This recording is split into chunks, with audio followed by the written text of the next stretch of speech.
I have two brief questions I'd like to ask, if I may.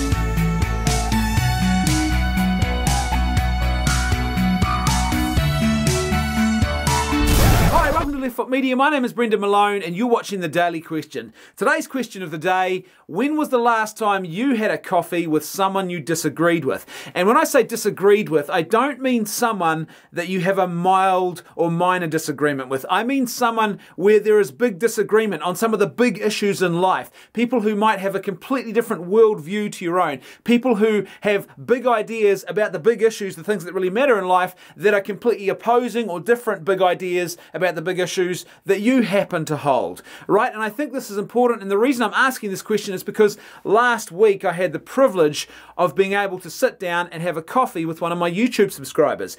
I was able to do that because I was in Wellington to speak at a conference, and he had contacted me a couple of weeks previous, and he had said, look, if you're ever in my neck of the woods, I'd love to catch up for a beer. Unfortunately, we couldn't do a beer because I had to catch a plane to another part of the country, but we were able to sit down and spend almost a good 2 hours together over a coffee, just talking and chatting and conversing. And the conversation was just so rich and rewarding. It was just such a great experience. We have major disagreement on sort of the big philosophical question in life. You know, is there a God? What is the place of religion? Very different views on that, but we had a really rich discussion around that issue, about the evolutionary implications of religious belief and what does it all mean, and is there something evolutionary beneficial, or is there an evolutionary biological reason why we have that desire? In other words, a real object that exists that can satisfy that desire, and that's why we have the desire. We also talked about art and entertainment and World War II and morals and ethics. And you know what? It was a really charitable, civil, non-agenda driven conversation. It was just two blokes sitting in a cafe just talking about stuff. We had things in common, there were differences, but it was really rich and it was really rewarding. And afterwards, I was reminded of a couple of things. Number one, we don't do this often enough. We should do more of this kind of stuff, actually conversing in the real world, real flesh and blood conversations with people whom we might not be on the exact same philosophical or ideological page with. And secondly, I was reminded of a book that I read a couple of months ago by Larry Alex Taunton. It was called The Faith of Christopher Hitchens, The Restless Soul of the World's Most Notorious Atheist.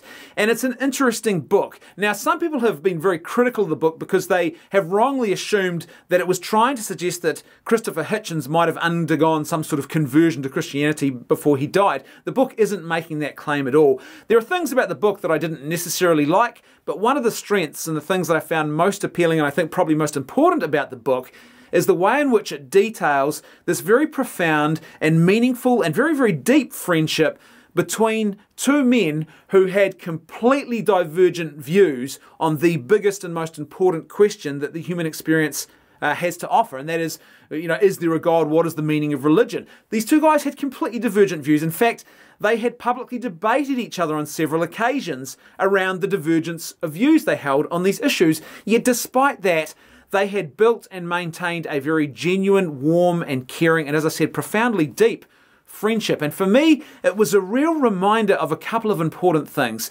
Number one, we live in a world now where it's very easy to get stuck in this very silo and independent sort of silo mentality when it comes to how we live our lives.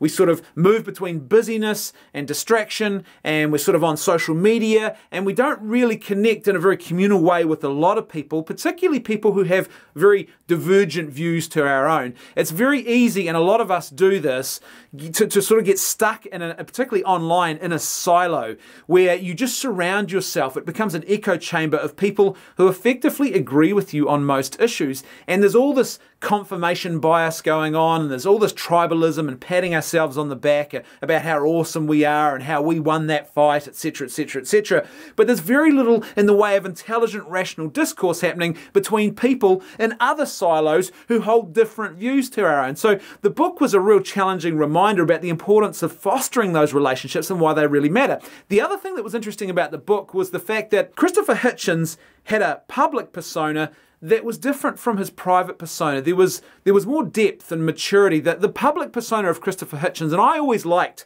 Hitch. I think that Christopher Hitchens, out of the four horsemen of the new atheism, I think he was the most interesting. And maybe it's just the fact that I'm an Irishman who likes drinking whiskey, but I always found him the most enjoyable and entertaining of the lot. And I think that was due to the fact that he was a provocateur. And provocateurs I find interesting. They are people who have a wit about them, they have a way of engaging that deliberately puts them or sets them apart. And I think Hitch did the four horsemen of the new atheism a great service. Effectively, I think if it wasn't for Hitchens, I don't think the movement would have been as popular as it is. Without Hitchens, you would have had a movement that was probably largely very dry, very dull, and often very condescending. But Hitchens and his persona, his wit, the whole provocateur thing, it really breathed life and character into it. Now, I disagreed with Hitchens, and I think there are really good, strong philosophical objections to the philosophical propositions that he made on issues.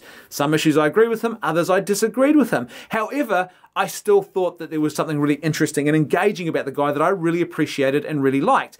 However, like all provocateurs, the public persona is often very different from the private one. The private person behind the provocateur often plays a role, and they really go to extreme lengths as the provocateur. And in private, there is a capability usually for a more nuanced and civil and perhaps more engaging and depth of sort of connection with other people. And that was very much evident after reading this book.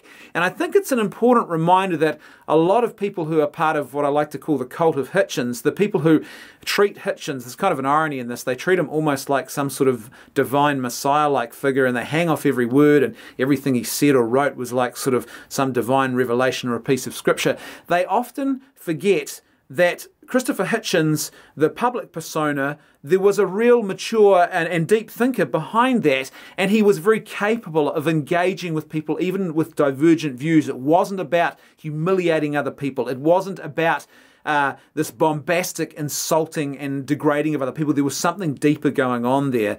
And often I think perhaps those more ardent disciples of Christopher Hitchens forget that, and they act as if this is all about dominating and destroying other people. And the result of all of that is that they're not really contributing to a meaningful and rational public discourse about these important issues.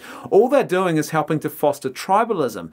And that's why I think this book is so important, because it really speaks to the fact that two men who had profoundly different views on the biggest question around the human experience could actually maintain a deep, warm, and genuinely caring friendship, to the point of where there's actually a story in the book about how they were out together one night, and some of the followers of Christopher Hitchens sort of turned up, and they were rude to Larry Alex Taunton. And so Hitchens actually went and remonstrated with them and just really put them in their place about it, and was not happy about the fact that this had happened.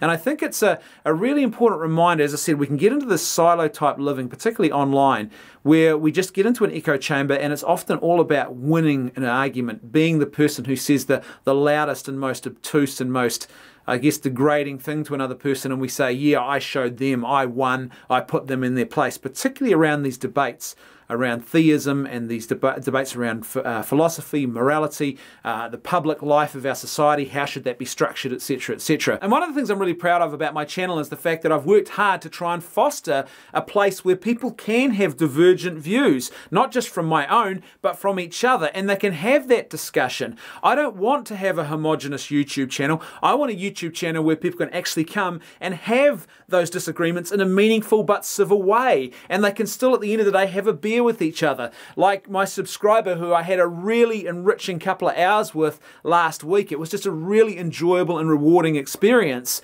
And I want to have that conversation carry on, and if I'm ever in his neck of the woods again, or he's ever in mine, hopefully we'll be able to pick up where we left off. But to me, that's the way it's supposed to be. That's the richness of the human experience. We are gifted with this capacity to connect with other people and to engage in really deep and meaningful dialogue and conversation with them. I mean, real flesh and blood conversation, and we should take advantage of that. I think our lives are made richer by this. We are exposed to a diversity of ideas, and that exposure to to a diversity of ideas helps us to, I think, to think better, to think more deeply about the world around us, to challenge our own assumptions that might not be true, and to delve more deeply into the truths that we cling to with absolute certainty. It's so fundamentally important. And most of all, I mean, who wants to get to the end of their life realizing that they lived in a whole lot of different online silos, but they've never really genuinely connected with people. They've never really genuinely got out and explored the diversity of ideas and thoughts that are out there by having meaningful conversations with people who are different to them on some of the big issues in life. As per usual, the floor is now open. I'd love to hear your thoughts, so please let me know what you think in the comments section below. And if you like the content I'm creating and you'd like to see more of it, then please support me on Patreon for as little as $1 a month. There's a link in the description below and a link on screen at the end of this video. That's right, I can hear my theme music too. I'll see you tomorrow on The Daily Question.